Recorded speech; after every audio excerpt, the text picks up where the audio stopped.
আমার বাকি কথা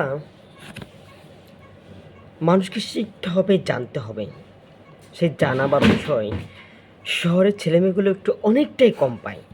কেননা বাবা মা থেকে বঞ্চিত, শিক্ষার বাইরেও যে একটা শিক্ষা আছে তা থেকে বঞ্চিত। তারা প্রায় সব কিছু থেকেই বঞ্চিত থাকে সব সময় সর্বদা। কিন্তু ইসলামী ছাত্র শিবির যে জ্ঞান, যে নলেজ, যে মানুষের বলার স্পেস তৈরি করে, এটা পৃথিবীতে মনে হয় দ্বিতীয় কোনো সংগঠন বা কোনো ব্যক্তির দ্বারা সম্ভব নয়। কিন্তু আপনার ছেলে মেয়েকে কখনো শিবির দিতে চান না কেন বলেন তো? ওই যে আপনার ছেলেকে একাত্তরের ট্যাগ দিবে, ওই যে আপনার ছেলেকে রাজাকার বলবে। কিন্তু আপনার কি কখনো চিন্তা হয়, যদি এই দেশ কোনো ইসলামী শাসকের কাছে থাকতো, যদি এদেশের কোনো সৎ নেতা উৎপাদন হতো, সৎ ও যোগ্য নেতা তৈরি হতো, তাহলে কি হতো? এদেশে পারমাণবিক বোমা তৈরি হতো, মিসাইল তৈরি হতো, এবং শত্রু কখনো এটার আশেপাশেও ঘেঁষাঘেঁষি করতো না। কারোর কাছে মাথা নত হয়ে কখনো কথা বলতে হতো না। শুধু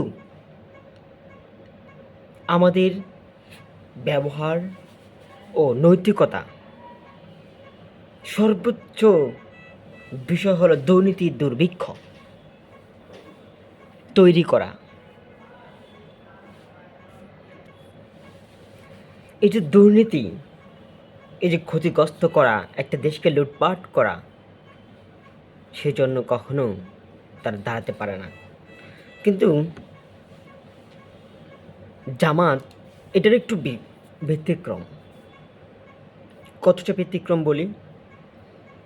ধরুন তারা পরিপূর্ণভাবে ক্ষমতায় বসতে চায় না, এক ধরনের, কেন জানি আমি জানি না।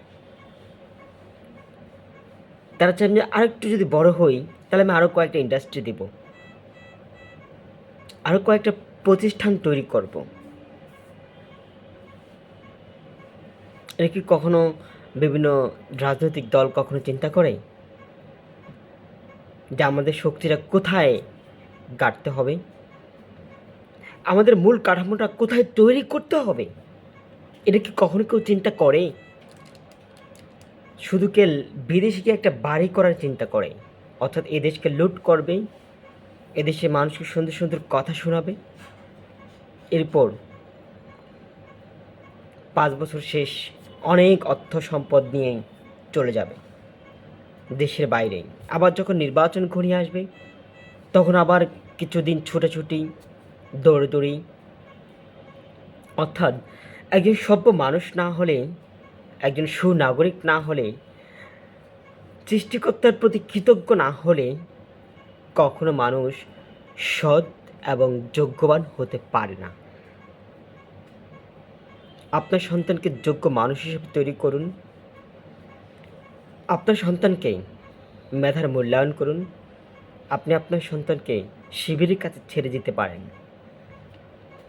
তারপর সে যে দলেরই, যে জাতিরই, যে মতেরই হোক না কেন, সে কখনো অন্যায় করবে না, সে কখনো দুর্নীতি করবে না, সে কখনো মানুষ ঠকানো কাজ করবে না। শিবির সৎ মানুষ তৈরির কারখানা, এটা মনে রাখবেন। শিবিরের বিকল্প পৃথিবীতে নেই, কিন্তু হয়তো তারা এত ক্ষমতা লোভীও না, যার জন্য অত চেষ্টা বা অত কিছু করেও ক্ষমতায় যেতে পারে না। তারা কোথাও যেন আটকে যাচ্ছে বারবার। তাদেরকে শুধু কেবল অপপ্রচার, একটা জেনারেশন শুধু কেবল মানুষকে অপপ্রচারের ভিতর দিয়ে ঢুকে গেছে। মানুষকে ট্যাগিং করতে করতে, কেউ যদি ধরেন গত 16 বছর আগে জন্মেছে, সে 16 বছর পর কি তাকে যদি বলা হয় সে তো 71-এর কিছু না, তার জন্ম তো 71 হয় না, তখন আপনি কি করবেন? কারণ তার রক্তে, তার শক্তিতে, তার মেধায়, তার মগজেই সরকারিভাবে এবং বইয়ের পাতায় তাকে শেখানো হয়েছে যে এটা রাষ্ট্রবিরোধী লোক তারা। কিন্তু আপনি বাস্তব জীবন যখন খাটবেন, বাস্তব জীবনে যখন যাবেন, আপনি অবাক হবেন, অবাক হবেন। মানুষ না নিজকে বিক্রি করতে চায়, নিজের দেশকে বিক্রি করতে চায় এই বাংলাদেশের মানুষ। কেননা গত ধরুন যে ৩ দশকে যারা জন্মেছে, তারা কিছু অ্যাটাকিংয়ের মধ্যে দিয়ে গেছে এবং যারা গ্র্যাজুয়েটের কাছাকাছি চলে গেছে, তাদের শিক্ষা জীবন কী নিয়ে? বঙ্গবন্ধু আর রাজাকার, এই দুটো নিয়েই তাদের জীবন এবং নলেজে তারা পড়াশোনাকে এটা মনে করে যে এটা পড়াশোনা, এটা আসলে আমাদের জীবনের ভবিষ্যৎ। এটা আমি যতক্ষণ পর্যন্ত হা বা ইয়েসের মধ্যে থাকবো, এটা আমরা ভবিষ্যৎ। সো এখন তাদেরকে বোঝানো অনেক বেশি চাপ পারিবারিক থেকেই, এবং কি বাস্তব আপনি দেখেন যে অন্যান্য দলের কতটা প্রচেষ্টা না, যার প্রচেষ্টা থাকলেও তাদের কর্মীরা বা সাধারণ মানুষের কতটুকু উপকার হয়, তাদের কর্মীদের কতটুকু উপকার হয়, তাদের যে আয়ের একটা উৎস, একটা দল চালানোর জন্য যে আয়ের একটা কিছু উৎস প্রয়োজন হয়, সেই উৎসটা কোথা থেকে আসে? আমি ধরলাম তারা চাঁদাবাজি করে না, কিন্তু তারা তো মাসে মাসে তো একটা চাঁদাও দিতে হয় না, তাদের তুলে নিতে হয়, তাই না? যেটা ইসলামী ছাত্র শিবিরে নেই, করতে হয় না। কেউ যদি ছাত্র শিবির করে প্রতিষ্ঠিত হয়ে যায়, তখন তাদেরকে অনুদান দেয়। আমার জীবনের দুর্ভাগ্য যে আমি যদি কখনো ছাত্র শিবিরের সাথে যুক্ত হতে পারতাম, মানে তাদের সাথে দীর্ঘ সময় কাজ করতে পারতাম,